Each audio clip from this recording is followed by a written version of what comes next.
नमस्कार।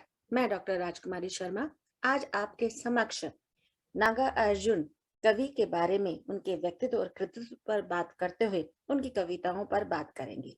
जैसे कि इससे पहले मैंने अनगिनत कवियों के बारे में आप लोगों को उनका परिचय और उनसे संबंधित पूर्ण जानकारी देने का संभवतः प्रयास किया है। पहले नागार्जुन का संक्षिप्त में जीवन परिचय। नागार्जुन का जो जन्म है वह 1911 में दरभंगा में हुआ। उनकी जो शिक्षा दीक्षा है वह संस्कृत के माध्यम से हुई, क्योंकि उस समय संस्कृत भाषा का जो प्रादुर्भाव था वो बहुत ही विस्तृत स्तर पर देखा जा सकता है। नागार्जुन को संस्कृत के अलावा अन्य भाषाओं का भी ज्ञान था, जैसे पाली, मैथिली, हिंदी आदि में उन्होंने अनेक अनगिनत काव्य रचनाएं की। कहा जाता है कि जिस तरह का उनका जीवन परिचय है, उन्होंने अपने जीवन में आर्थिक अभाव बहुत ही ज्यादा नजदीक से देखे हैं। समय, वातावरण का जो प्रभाव है वह कहीं ना कहीं व्यक्ति के जीवन पर पड़ता है, और आर्थिक अभाव व्यक्ति के जीवन में अनेक प्रकार की परिस्थितियों, समस्याओं, कठिनाइयों और विषमताओं को और तीव्र गति से अवगत कराती हुई दिखाई देती है। जैसा कि इसमें बताया गया है कि वह अनगिनत रूप से आर्थिक दबाव से पीड़ित दिखाई देते हैं। नागार्जुन यथार्थवादी कवि थे, यानी कि जन कवि थे।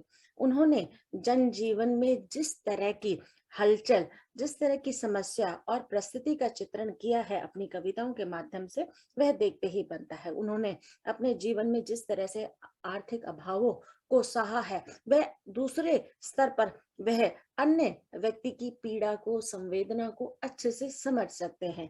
यहाँ पर मैं बात कर रही हूँ दलित वर्ग की, कि किस तरह से उनका जीवन अभावों में एक तरह से जीता हुआ दिखाई देता है, उसका भी प्रदापन कवि नागार्जुन ने अपनी कविताओं में किया है।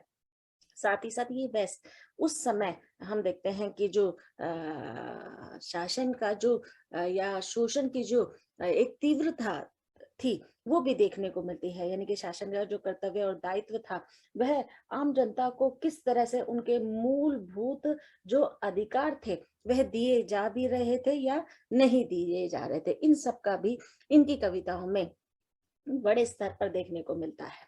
जीविका न होने के कारण अनेक प्रकार की दुर्दशा का भी इन्होंने अपने जीवन में सामना किया है, क्योंकि व्यक्ति के पास जीविका जब नहीं होती है तो वह किस तरह से आर्थिक अभावों से अपना जीवन यापन करता हुआ दिखाई देता है। इनकी कविता के माध्यम से अनगिनत हम कहें कि अंशों में ये दिखाई दिया गया है कि किस तरह से, जैसे प्रेम का जो बयान है, उस कविता में इन्होंने अपनी आर्थिक तंगी से पीड़ित अ, व्यवस्था को, पीड़ा को, वेदना को, विषमता को दिखाने का प्रयास किया है। साथ ही हम देखते हैं कि सामाजिक विषमता के कारण भी ये अनेक प्रकार की जो स्थिति परिस्थितियों से गुजरते हुए दिखाई दिए हैं। जैसे सामाजिक एवं राजनीतिक नेताओं पर इन्होंने व्यंग कसा है, किसानों, मजदूरों, शिक्षकों, कवियों और उनसे व्यापारियों के आधार पर भी इन्होंने अपनी कविता में अनेक प्रकार के ऐसे महत्वपूर्ण बिंदुओं पर अपनी कविता का जो मर्म है वह स्पर्श किया है। जीवन के संघर्षों को उन्होंने बहुत ही नजदीक से देखा है। तो उससे एक तरह से, कई बार होता है ना कि हम जीवन में बहुत ज्यादा परेशान दिखाई देते हैं, और जीवन की जो संघर्ष है, वह द्वंद है, वह खत्म होते ही नहीं पड़ता है। तो हम देखते हैं कि कितने अभावों में अपना जीवन यापन करता है एक व्यक्ति, तो वह कहीं ना कहीं दूसरी और अपने मन को लगाने की कोशिश करता है। तो यहाँ पर नागार्जुन ने भी अपनी कविताओं को जो अनेक विषयों के आधार पर प्रस्तुत करने का प्रयास किया है, उसमें हम देखते हैं कि प्रकृति, समाज, राष्ट्र, जनजीवन के माध्यम से इन्होंने अपनी कविता का जो रूप स्वरूप है, यानी कि संवेदना, वेदना है, उसको यहाँ पर प्रस्तुत करने का संभवतः प्रयास किया है। दूसरी स्लाइड में बेटा बताया गया है कि किस तरह से हम देखते हैं नागार्जुन का जो मूल नाम था वह वैद्यनाथ मिश्र था। नागार्जुन का जीवन अभावों में भी था। अभी मैंने आप लोगों को बताया कि किस तरह से उन्होंने अपने जीवन में अनगिनत समस्याओं का सामना किया, क्योंकि हम देखते हैं कि अवस्था में वे थे तो कई कभी कभार अन्न और अन्य मूलभूत जरूरतों के लिए भी बहुत ज्यादा संघर्ष वहां पर दिखाया गया है। 1936 या 35 में हम देखते हैं कि उन्होंने बौद्ध धर्म की शिक्षा ली। नागार्जुन का जो हम देखते हैं व्यक्तित्व है, वह अनेक भाषाओं में एक तरह से पारंगत दिखाई देता है। जैसे मैंने अभी बताया कि उन्हें मैथिली, हिंदी, पाली और संस्कृत भाषा का भरपूर ज्ञान था। उन्होंने कई प्रकार के आंदोलनों में भी भाग लिया और उसमें मुखर रूप से उन्होंने भ्रष्टाचार, आडंबर और सांप्रदायिकता के प्रति अपने काव्य में भरपूर आक्रोश का रूप वहां पर दिखाया है। उनकी कविता में उनका भोगा हुआ यथार्थ है। कहने का तात्पर्य यहाँ पर है कि व्यक्ति जिस तरह की विषम परिस्थितियों में अपना जीवन यापन करता है, उसी की स्थिति को वह अपने काव्य में, अपनी रचना में भी प्रस्तुत करने का प्रयास संभवतः करता रहता है। क्योंकि हम देखते हैं कि जिस तरह का उनका जीवन है और जिस तरह की उनकी कविताओं का यहाँ पर मर्म दिखाया गया है, उससे ये ज्ञात होता है कि उन्होंने कितनी कठिन परिस्थितियों में अपना जीवन यापन किया है। और उस समय देश पूरी तरह से, एक तरह से आजाद नहीं कहा जा सकता था, तो उसमें किस तरह से अपनी कविताओं के माध्यम से एक नई ज्वाला, एक नई क्रांति का वहां पर संकेत दिया गया है। काव्य की मूल विशेषता है, नागार्जुन ने अपनी कविताओं में जन जीवन से संबंधित भावनाओं, संवेदनाओं, देश प्रेम, श्रमिकों के प्रति सहानुभूति, शोषण और अत्याचार से त्रस्त व्यक्तियों के प्रति या संवेदनशीलता का भाव प्रकट किया है। क्योंकि हम देखते हैं कि जितनी भी उनकी कविताएं हैं, उन्हें पढ़कर ना ये कहा जा सकता है कि एकदम रोंगटे खड़े हो जाते हैं और कहीं ना कहीं व्यक्ति को आप बीती इनकी कविताओं का जो रूप है वह झलकता हुआ दिखाई देता है। क्योंकि जैसा व्यक्ति भोगता है और सामने वाला उसकी संवेदना को एक तरह से महसूस करता है, तो कहीं ना कहीं उसकी संवेदना से वह भाव निर्मित होते हुए दिखाई देते हैं कि जीवन कितना कठिन है और कितनी कठिन परिस्थितियों में उन्होंने अपना जीवन यापन किया है। क्योंकि परिवार है, परिवार में अन्य सदस्य हैं, तो वह किस तरह से अपनी मूलभूत आवश्यकताओं के लिए निरंतर परेशान रहते हुए दिखाई दिए हैं। कविता संसार, चार आधार पर इनकी कविताओं का जो रूप स्वरूप है वह देखा जा सकता है। सर्वप्रथम में हम देखते हैं कि सामाजिक कविता है। सामाजिक कविता में हम देखते हैं कि गांव और शहर का जो रूप स्वरूप है वो उन्होंने अपनी कविताओं के माध्यम से बताने का प्रयास किया है। जैसे कि हम देखते हैं कि बहुत दिनों के बाद में उन्होंने गांव और शहर की जो अंतर स्पंद है या अंतर संबंध है उसको वहां पर दिखाने का प्रयास किया है कि किस तरह से गांव में व्यक्ति अपना सात्विक जीवन जीते हुए प्रतीत होता है और शहर में किस तरह से अनेक प्रकार के स्वार्थों में वह लिप्त रहता हुआ दिखाई देता है। तो उसकी वेदना को यहाँ पर प्रकट किया गया है कि जनजीवन से जो जुड़े हुए भाव है, घटनाएं हैं और समस्या है, उसका अपनी कविता में संपूर्ण रूप से स्पष्ट किया है। राजनीतिक कविता में हम देखते हैं कि इनकी कविताओं में जिस तरह से देश का या हम देखते हैं जो आधार है उसको स्पष्ट किया है। साथ ही साथ कितने राजनीतिक दलों में हमारा राष्ट्र विभक्त भी दिखाई देता है, यानी कि कितनी हमारे यहाँ पर राजनीतिक पार्टियां हैं जिसके द्वारा वह अपने अपने राष्ट्र को वहां पर संबोधित करते हुए दिखाई देती है। कई बार मुद्दे एक जैसे दिखाई देते हैं तो कई बार विपरीत दिशाओं में भी जाते हुए दिखाई देते हैं। अनेक प्रकार की नीतियां है, सिद्धांत है, जो कहीं ना कहीं हम देखते हैं कि उसमें बंधे हुए वह अपना जीवन यापन भी करते हुए दिखाई देते हैं। घटना और व्यक्ति विशेष पर भी आधारित इनके भावों को यहाँ पर देखा जा सकता है कि इनकी कविताओं में किस तरह से इन्होंने उसमें साम्राज्यवाद के विरोध के विषय पर लिखी ये कविताएं देखी जा सकती हैं, जो राजनीतिक दलों और उनकी नीतियों पर भी आधारित है। ये कविताएं हम देखते हैं कि राजनीतिक घटना विशेष पर तो लिखी गई है, साथ ही साथ हम देखते हैं कि किस तरह से शोषक वर्ग की नीतियों के विरोध को वहां पर प्राथमिकता भी दी है। इसी के इर्द गिर्द हम देखते हैं कि उन्होंने अपनी कविताओं में व्यंग की शैली को भी यहाँ पर भरपूर रूप से एक तरह से प्रयोग में लेकर आए हैं, यानी कि प्रस्तुत किया। जैसे कि हम देखते हैं अकाल और उसके बाद में इन्होंने अपनी कविता में किस तरह से राजनीतिक अभाव या किस तरह से भूखमरी, गरीबी पर व्यंग कसा हुआ दिखाई देता है। नागार्जुन ने व्यंग जनता की, राजनीतिक जनता के साथ ही उनकी सतही बोध और जिंदादिली के आधार पर भी अपनी कविता के माध्यम से प्रस्तुत करने का प्रयास किया है। क्योंकि उनका ये मानना है कि जिस तरह से हम राजनीतिक कविता में जब अपने आधार, अपने भाव प्रस्तुत करते हैं, तो वह बहुत ही कठिन अवस्था वहाँ पर मानी जाती है, क्योंकि इनके काव्य में हम देखते हैं कि जो भी इन्होंने कविताएं लिखी है, वह कहीं ना कहीं मील का पत्थर साबित होते हुए दिखाई दी है। और राजनीतिक कविता में हम देखते हैं कि इन्होंने जो अपनी कविता के माध्यम से चुनाव प्रकार या उसके विषयों पर आधारित जो कविताएं लिखी है, वह कहीं ना कहीं देश में जो जिस तरह की समस्याएं चल रही है, उसका वहां पर एक तरह से रूप प्रस्तुत करने का संभवतः प्रयास किया है। प्रकृति परक कविता है। हम देखते हैं कि प्रकृति, जब व्यक्ति सभी राजनीतिक, सामाजिक या आर्थिक या सांस्कृतिक या धार्मिक परिस्थितियों से एक तरह से बहुत ही ज्यादा तंग, परेशान या एक तरह से हम देखते हैं कि बिल्कुल थक जाता है, तो वह प्रकृति की ओर भागता हुआ दिखाई देता है। तो इन कवियों ने भी जब अपने संघर्ष, अपने द्वंद से राहत पाने का स्थान अगर कोई चुना है, तो वह प्रकृति चुना है, और प्रकृति के रूप में, ये सहचरी के रूप में उसको मानकर अपने भाव वहां पर प्रकट करते हुए दिखाई देते हैं। इनकी कविताओं में हम देखते हैं कि किस तरह से हिमालय या चोटियों या प्रकृति का जो सुंदर सौंदर्य परक रूप जो प्रस्तुत किया है, वह देखते ही बनता है। अब मैं इनकी कविताओं के कुछ अंशों के बारे में यहाँ पर बात करूंगी। जैसे कविता है, नागार्जुन की कविता है बादल को घिरते देखा है का मूल भाव, कि इनकी कविताओं में किस तरह से इन्होंने जिस तरह से अपने भावों का जो रूप स्वरूप प्रस्तुत किया है, उसका यह मैं मुख्य रूप से मैं आधार यहाँ पर, भाव यहाँ पर प्रस्तुत कर रही हूँ। बादल को घिरते देखा है अमल धवल गिरी के शिखरों पर, बादल को घिरते देखा है छोटे छोटे मोती जैसे, उसके शीतल तुहिन कणों को मान सरोवर के उन स्वर्णिम कमलों पर घिरते देखा है। छोटी बड़ी कई झीलें हैं, उनके श्यामल नील सलील में समतल देशों के आ आकर पावस की उमस के आकुल तिक्त मधुर विसंतु खोजे हंसों को घिरते देखा है, बादल को घिरते देखा है। देखिए किस तरह से प्रकृति से जो संवाद है वह करते हुए दिखाई देते हैं, किस तरह से प्रकृति में अपने जीवन को जीते हुए दिखाई देते हैं।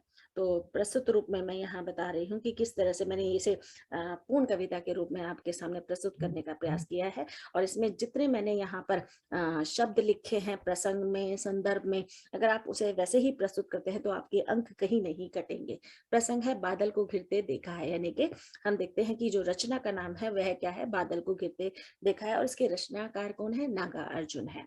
संदर्भ, इसमें कवि नागार्जुन ने हिमालय के शिखरों पर बादलों के घिरने का मनमोहक एवं सुंदर चित्रण किया है। जैसे कि मैं आपको बताती हूँ कि संदर्भ में हम कौन किससे और क्या कह रहा है, तो उस रूप में जो कवि नागार्जुन है वह हिमालय के शिखरों पर बादल की जो घिरने की अवस्था है, उसका मनमोहक अनुपम चित्रण यहाँ पर प्रस्तुत कर रहे हैं। अर्थ यहाँ पर है, यानी कि व्याख्या यहाँ पर है, संग्रह युग धारा से यह कविता ली गई है। कविता में कवि ने प्रकृति का मनोरम चित्रण प्रस्तुत किया है। वर्षा ऋतु के आने पर सारी प्रकृति अपने आप में कैसे परिवर्तन कर स्वच्छ और शांत नजर आती है, क्योंकि हम कहते हैं कि काल चक्र है, और काल चक्र जब परिवर्तन के आधार पर आता हुआ दिखाई देता है, तो वह बहुत सारी चीजों को शुद्ध करते हुए चलता है। जैसे कि अभी हम देखते हैं कि कोरोना महामारी आई, और इसमें अनगिनत लोगों, मतलब एक हमारे ही देश में नहीं, हम देखते हैं अनगिनत देशों में यह महामारी का जो प्रकोप फैला, और उसमें हम देखते हैं कि किस तरह से जो अनवांछित या अनावश्यक जो चीजें थी, उसका किस तरह से हम देखते हैं कि एक तरह से पलायन हो गया है, एक तरह से वह अपनी पूर्ण परिवर्तन में आकर दोबारा से स्वच्छ होने की कगार पर दिखाई देती है। तो प्रकृति का ये नियम है कि हम जितना उस पर भार डालते जाते हैं, जब उसका भार, क्योंकि अति हर चीज की बुरी है, क्योंकि हम देखते हैं कि अगर जरूरत से ज्यादा अति हो जाती है, तो व्यक्ति अपने आधार पर किस तरह से आक्रोश और क्रोध उत्पन्न करते हुए दिखाई देता है। तो वहीं पर हम देखते हैं प्रकृति भी अनेक माध्यमों से उसको वहां पर चित्रित करते हुए दिखाई देती है, उसमें परिवर्तन करते हुए दिखाई देती है। तो यहाँ पर वर्षा ऋतु के आने पर सारी प्रकृति अपने आप को कैसे परिवर्तन एवं स्वच्छ कर शांत नजर आती है।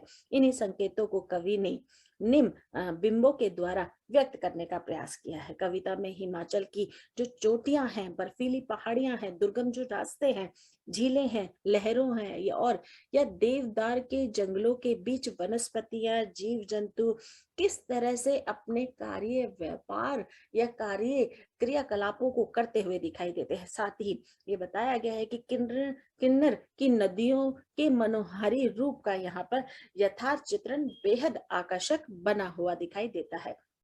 कवि ने वर्षा के समय में स्वच्छ और धवल हिमालय की चोटियों से घिरे हुए बादलों को देखा है, यानी कि उन बादलों में वे किस तरह से अपनी विषमता, अपनी समस्या को व्यक्ति भूलते हुए दिखाई देता है और किस तरह से प्रकृति व्यक्ति को अपनी आगोश में, अपने आलिंगन में लेती हुई दिखाई देती है, जिससे कि वह उस प्रकृति में एकदम रम जाता है, खोता हुआ दिखाई देता है। कवि ने वर्षा में स्वच्छ और धवल हिमालय की चोटियों से घिरे बादलों को देखा है, जहां संपूर्ण प्रकृति खुशी से भर जाती है। मानसरोवर के सुनहरे कमलों पर ओस के कण मोती के समान दिखाई देते हैं। जैसे कि आपको भी ज्ञात होगा, बोध होगा कि हम देखते हैं जिस तरह से अगर हम गर्मियों के दिनों में देखें और सर्दियों के दिनों में जो लोग नियमित रूप से व्यायाम करते हैं और पार्क में जाते हैं, तो वे देखेंगे किस तरह से सुबह के समय में पेड़ पौधों पर ओस की बूंदें जो पड़ी हुई दिखाई देती हैं, वह कहीं ना कहीं हम देखते हैं मोती के समान दिखाई देती है, यानी कि उपमा यहाँ पर की जा रही है, उपमा अलंकार यहाँ पर दिखाई दे रहा है।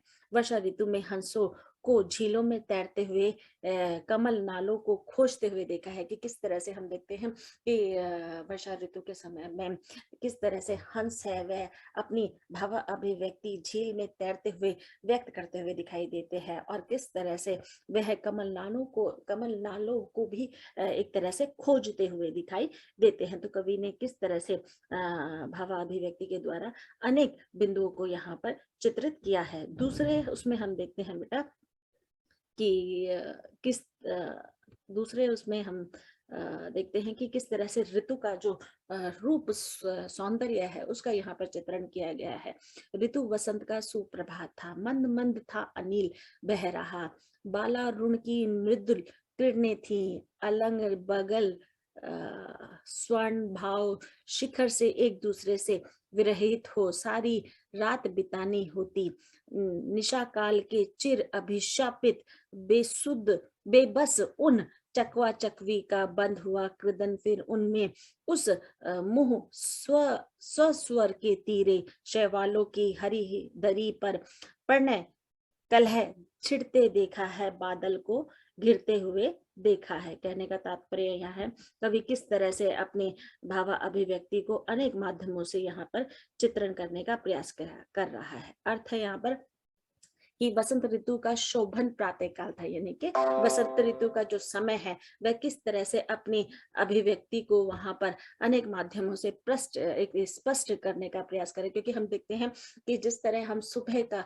जो एक तरह से वातावरण देखते हैं कितना सुखद, कितना शांत और कितना प्रेरणादायक होता है। धीरे धीरे हवा चल रही है, सुबह के समय सूर्य की किरणें बहुत ही कोमल दिखाई देती है, क्योंकि हम देखते हैं कि अगर हम 5 बजे उठते हैं गर्मियों में तो हमें कितनी सुखद हवा वहां पर महसूस होती हुई दिखाई देती है। प्रकृति किस तरह से वार्तालाप करते हुए दिखाई देती है। तालाब के दोनों ओर सुनहरी आभा से युक्त पर्वत की चोटियां बहुत ही सुंदर प्रतीत हो रही है।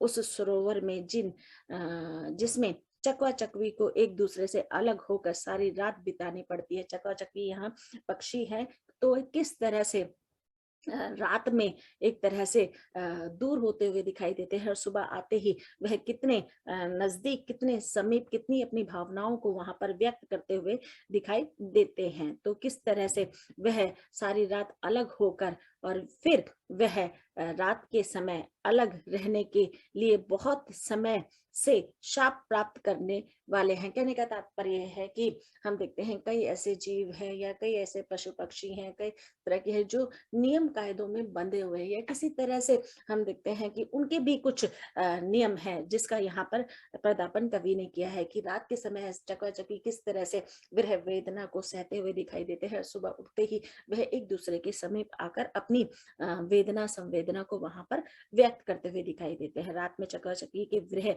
वेदना और सुबह प्रेम कीड़ा में लीन होकर झगड़ते हुए देखा है। यानी कि हम देखते हैं कि किस तरह से पक्षियों में भी जो प्रेम का रसा स्वादन है, उसको कवि ने किस तरह से अपनी भाषा से मुग्ध करने का प्रयास किया है। इसके बाद भी उस विशाल सरोवर के किनारे शैवाल घास हरी दूरी के समान बिछी हुई दिखाई देती है। मिलन के कुछ ही देर बाद उन चकवा चकवी में जो प्रेम कलह आरंभ हो जाता है, उसे मैंने देखा है। मैंने हिमालय पर बादलों को घिरते हुए देखा है, क्योंकि हम देखते हैं कि जो युगल प्रेमी हैं, या वो मनुष्य में हो या जानवरों में भी हो, जो इस भाव को यहाँ पर दिखाई देता है कि प्रेम के संदर्भ में जब वह रास लीला या क्रीड़ा करते हुए दिखाई देते हैं, तो वह कितने प्रेम से अपना जीवन यापन करते हैं। पर जैसे ही उस प्रेम में किसी भी तरह की कोई और विषम परिस्थिति उसमें जन्म लेती है, तो किस तरह से कलह का जो रूप स्वरूप है वह भी प्रारंभ होते हुए दिखाई देखा है। कवि ने कविता के माध्यम से अत्यंत सुंदर सुंदर एवं सजीव चित्रण कर यहाँ पर अपने भावों को प्रस्तुत करने का प्रयास किया है। दुर्गम बर्फानी घाटी में शत सहस्त्र फुट की ऊंचाई पर अलख नाभि से उठने वाले निज के ही उन्मादक परिमल के पीछे धावित हो होकर तरल तरुण कस्तूरी मृग को अपने पर चिढ़ते देखा है। हाँ, मैंने बादल को घिरते देखा है।